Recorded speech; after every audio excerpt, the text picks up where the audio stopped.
Hey everyone, welcome back to Sound Bites. In this video, we are going to be discussing my history with portable music. It goes back to the 1990s. And the first, I would say, portable music player I owned goes back to the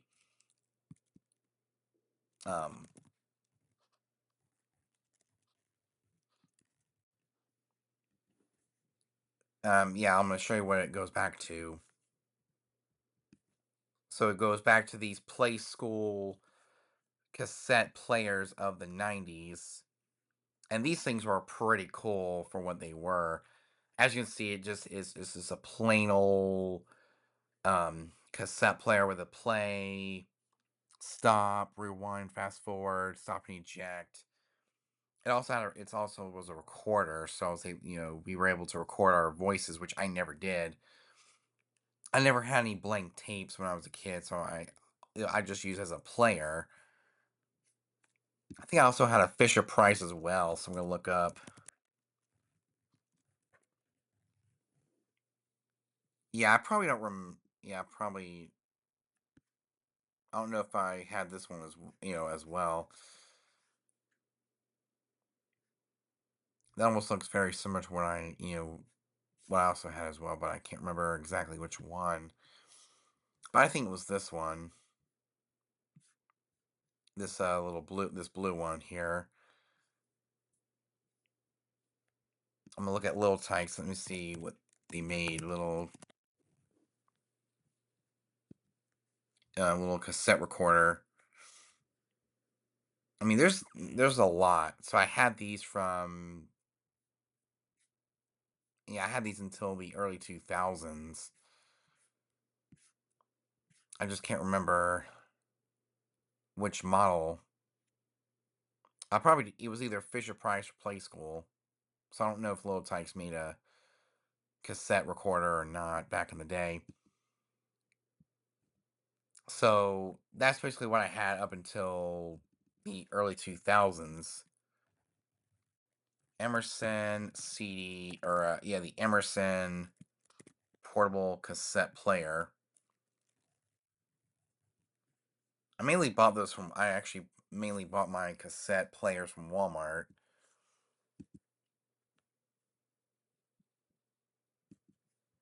And this is basically what it looks like. It says automatic stop. So these were the type of players I'm just remember getting. I wasn't that lucky to get a yeah, well, I wasn't that lucky to get a cassette player that was made by a decent manufacturer. I had these cheap budget brands that I mainly bought from Walmart or Kmart back in the day, and it was just a play pause, a play, stop, and fast forward. To rewind the tape, you had to flip it to the side and fast forward, and then flip it back over until you get to the song you want to listen to. So that's kind of like our rewind. So you had to pretty much guess what you wanted to listen to. So as you can see, these were the basic mechanisms that a lot of these budget portable cassette players had that I had, which was play, fast forward, and stop. And these were from the what looks like the early 2000s or somewhere around there. And I didn't really have a Sony. I pretty much had some of these Emerson type of cassette players. So those cheaper mechanisms is what I grew up with in the 2000s.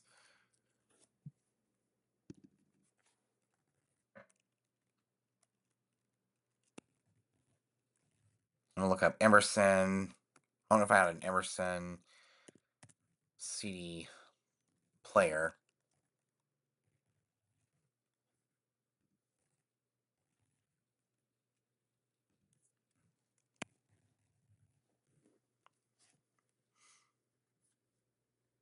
I guess I can look up early two. Actually, I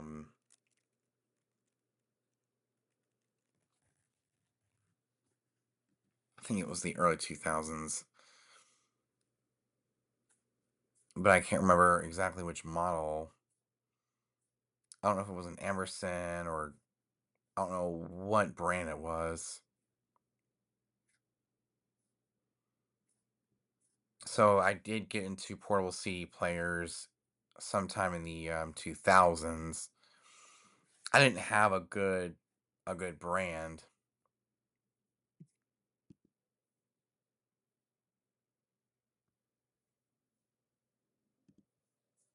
I don't even know what mine looked like.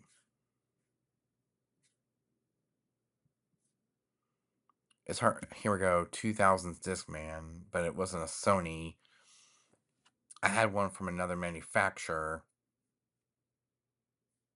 I'm trying to remember what mine looked like. 2000s portable CD player. I know I had the Dura brand in the mid 2000s right here, but mine was a blue. It had a blue edge around it, so I pretty much had something like this most of the time in the 2000s. I also had a Batman portable CD player. I type in Batman, and this was the CD player I remember using in the mid 2000s up until 2006 or 7 when I got a MP3 player. So it was a Philips 1 gigabyte MP3 player that was designed like a USB stick, and that can only hold less than 1,000 songs on the little MP3 player, which is why I stopped using these for quite a while until 2009 when I got my first iPod. But I also had the Creative Zenby Plus. I had this until 2009 when I got my first iPod. This had an AM/FM radio. It had an actual music player. It had a video player. It was pretty much play anything. So I kept the Creative Zenby Plus for quite a while, like a year or two, until I got a blue iPod Nano fourth generation. It was an 8 gig model. So this is what mine looked like. This was my first Apple device. What got me into Apple was the iPod Nano from 2009. Kept that until 2011. So I kept it for a good couple of years with the iPod Touch fourth generation. Kept this until 2014 when I switched to the iPhone, which was an iPhone 5C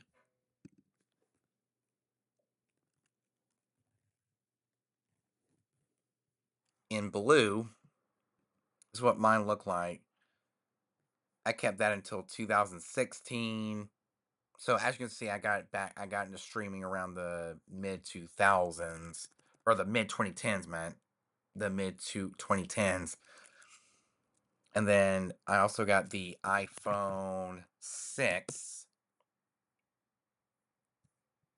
and it had this was the space. So I had the space gray model, but it was a white bezel like front. Kept that until 2018. Yeah, 2018. So this was kind of like the phone I had, but it was an eight. It was a smaller version. Yeah, it was a smaller iPhone 6. Then I moved up to the iPhone 10 in 2018, which I think was my I think on this side was kind of like the one I had,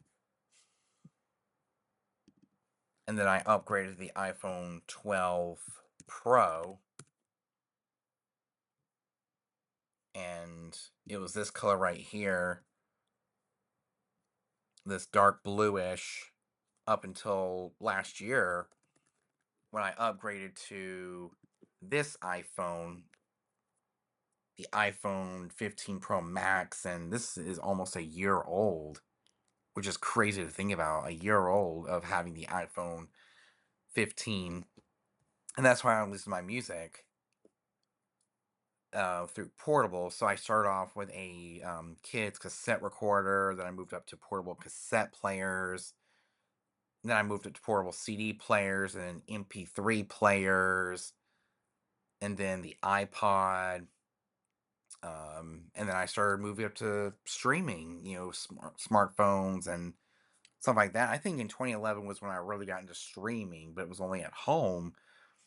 And then we had MP3s for on the go. Like when I was in the car, I would, download music to play offline. And next thing you knew, all of my music was on my device. But streaming was only through Wi Fi.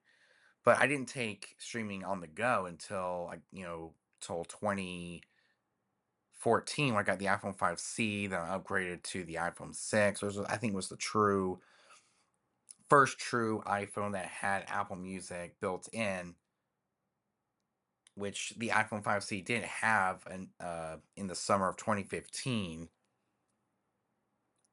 And then ever since then, I started getting into things like Spotify, Tidal, Amazon Music. I was trying out Amazon Music, but I was never really impressed. But we'll talk more about streaming services, my history with streaming services in another video. But the actual devices themselves, they've come a long way from having a kid's cassette recorder to a portable cassette player, one of those budget brands that only had play, fast forward, and stop, to a portable CD player, and then moved up to an MP3 player, and then streaming. So things have really changed a lot in my history of listening to music on the go.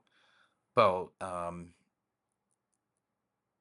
than that, I mean, it was a pretty good journey. Starting off with physical music and then moving closer and closer to a pure digital way of taking music on the go. So things got, easier and easier, but we started moving further and further away from ownership when it came to streaming services. And we'll talk more about that in a future video. Why owning music is crucial in this day and age. So if you guys enjoyed it, I will catch you guys next one. Make sure to like, comment, subscribe. I'll see you guys in the next one. Peace.